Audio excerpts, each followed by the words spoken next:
Easy sneakers को बनाने का कॉस्ट लगता है $10 और नाइकी अपने जूते $2 में बनाता है और एडिडास अपने जूते $350 में बेचता है।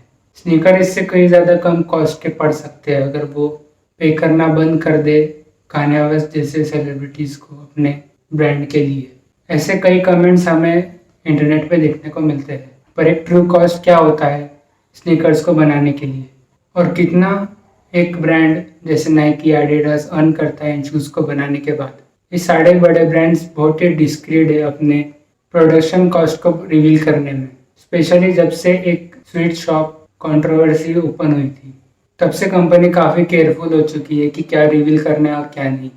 लकीली राहुल सीई करके एक व्यक्ति है जिसने अपनी खुद की वेबसाइट में स्नीकर के मेकिंग कॉस्ट के बारे में रिवील किया है, जो कि खुद एक इंडस्ट्री एक्सपर्ट है। तो एक एक्सपेक्टेड कॉस्ट क्या है इन स्नीकर्स का बनने का और किस काइंड का प्रॉफिट वो बनाते हैं अल्टीमेटली इस बिजनेस में। आप जल्दी ये डिस्कवर करेंगे कि फैक्ट्री कॉस्ट बहुत ही एक टाइनी पार्ट है इन शूज़ का बनने का। अगर हम स्ट्रेट पॉइंट पे आए और चूज करें दो मॉडल एडिडास और नाइकी से और क्या कॉस्ट लगी उन दोनों को बनाने की, हम एवरेज कॉस्ट देखते हैं एक सिंगल मॉडल की अलग अलग कलर में, क्योंकि फैक्ट्री कॉस्ट डिफर करती है बेस ऑफ कलर से।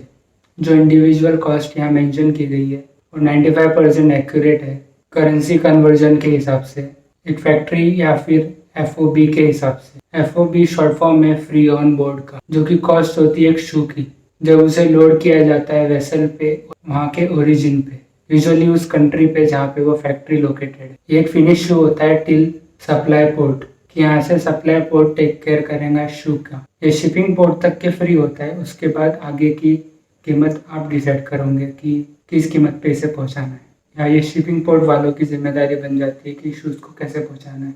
जो नंबर शिपिंग कॉस्ट पे लिखे हुए होते हैं वो ओशन सी डेटा के हिसाब से होते हैं। इसलिए हमने नाइकी और एडिडास चूज़ किया है क्योंकि ये दोनों पब्लिक कंपनी है और इन्होंने एक्सेस कर रखा है अपना इनकम स्टेटमेंट पब्लिकली, जो कि हमें अलाउ करेगा टाई करने में अदर कैलकुलेशन, और हमें एक एवरेज प्रॉफिट मेड मालूम पड़ेगा अदर ब्रांड्स के बारे में। अगर किसी कॉन्टेक्स्ट को ना देखा जाए तो हमें ये नंबर्स काफ़ी बड़े दिखेंगे। जब एक शू का सेल्स $160 का दिखाई देता है, वहीं उसे $30 लग रहे होते हैं बनाने के लिए, जो कि साफ साफ प्रॉफिट दिखता है $130 का, जिससे हमें लगता है कि शू कंपनी हमें लूट ही रही है। पर ये दूर से दिखने के लिए सिर्फ ऐसा लग रहा है कि कोई 2 लाख कमा रहा है और वो 10 साल में 2 करोड़ बचा लेगा। पर ये 2 लाख में बहुत कुछ आ जाता है, mortgage, car payment, insurance, education loan, food, fuel cost, taxes और पता नहीं क्या क्या।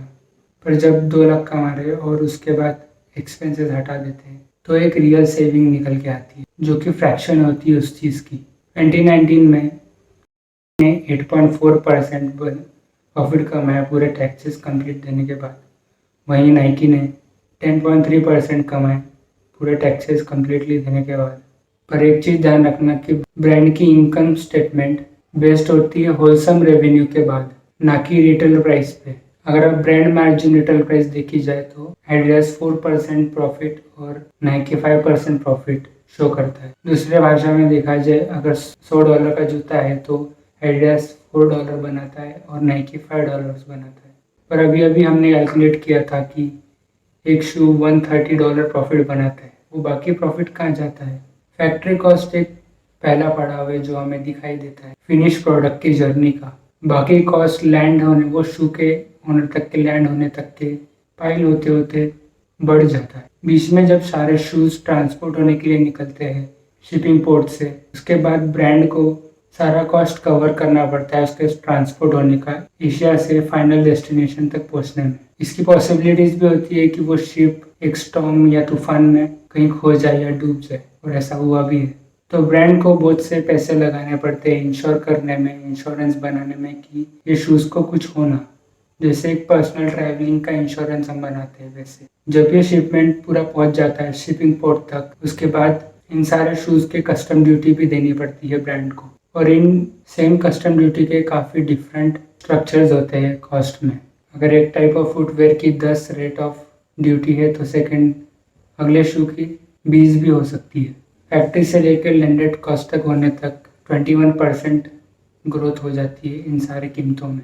इसके बाद ये शूज़ आप डायरेक्ट वहाँ शिपमेंट या शिप लैंडिंग के बाद से नहीं उठा सकते, आप इसे उठाओगे अमेजोन से या फुटवेयर कंपनीज या डिस्ट्रीब्यूटर्स या फिर शॉप से।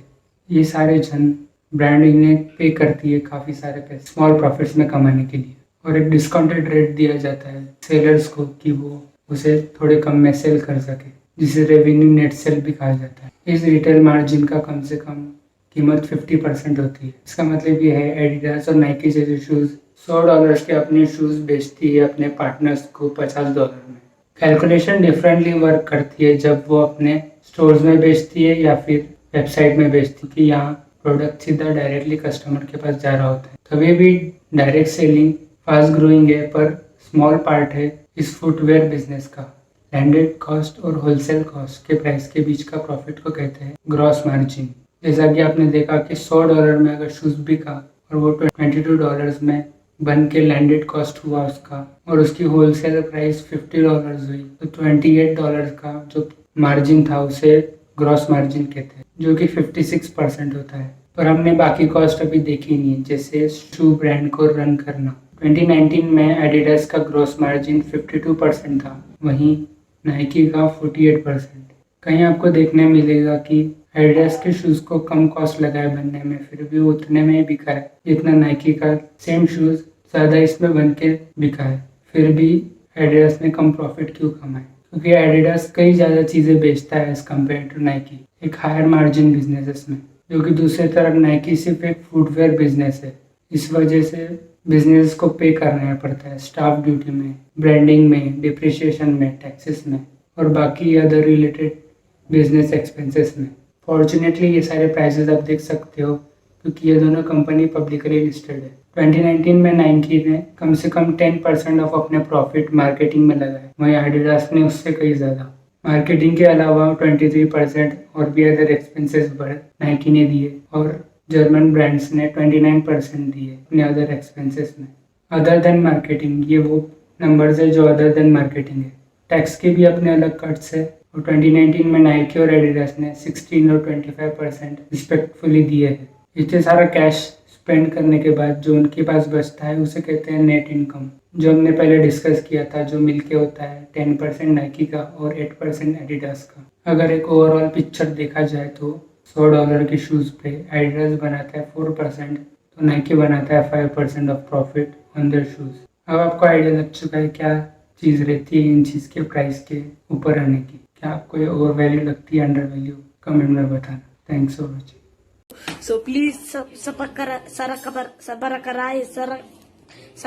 whatever.